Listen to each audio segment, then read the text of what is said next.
vanilla bean pastry cream. I start with a cup of milk that I bring to a simmer on medium heat. You can use whole milk, 2%, or even 1%, but I don't recommend using skim for a pastry cream. You want that richness cooked in there.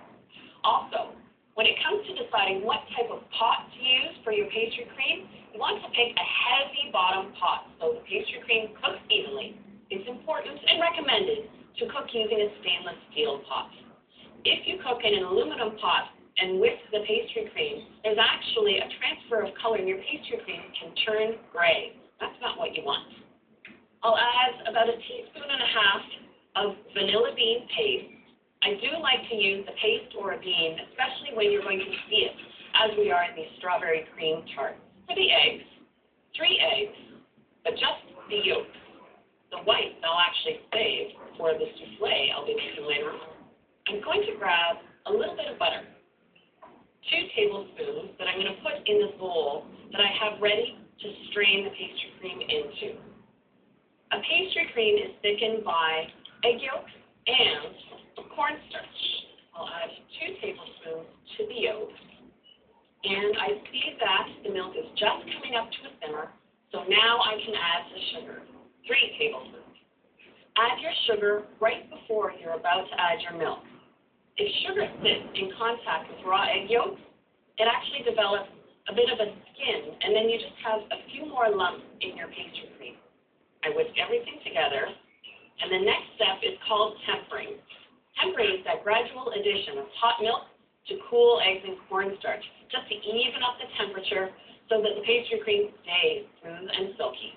The entire mixture goes back into the pot, and then on medium heat again, you want to whisk this constantly until it thickens up.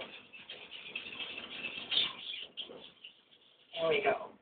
So it's important to push it through a strainer.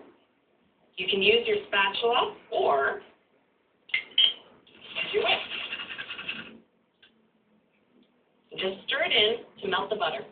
And the final step, as the pastry cream cools, to put plastic wrap directly on the surface of the custard. No putting skin here. So the plastic prevents that altogether. I'll chill it down completely. It takes about an hour, maybe 2. And right now, its use will be to fill lovely strawberry cream tarts. For these tarts, I'm making a simple graham cracker crust. So I start with a cup of plain graham cracker crumbs and add a cup of flour to that, 4 teaspoons of sugar, and just a pinch of salt, about 1/4 teaspoon. I've melted half a cup of unsalted butter and then just pour the butter in. This is now perfectly combined and ready for the oven. It is a crumbly mixture, and I've lightly greased a mini tart pan, and then I just simply spoon a generous tablespoonful into each shell, and then just press it into the bottom and up the side. And there we go.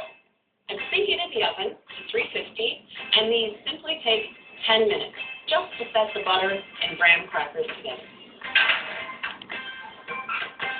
When they come out of the oven, there's just a little bit of browning to them, but they really don't change their appearance. I have some of the tart shells already cooled and ready for filling. Now it's time to fill them.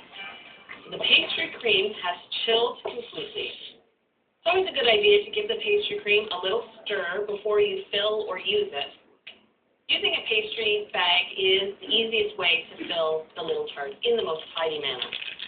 Before I start filling, I like to pop the tart shells out of their tin and then fill it right to the top, like so. And now that the pastry cream is fully chilled, you won't get a pudding skin, so these don't have to be covered at this point, except with your garnish, of course. In this case, nice strawberry half, but a vanilla bean pastry cream suits any berry topping. It is simple, and it's also quite elegant.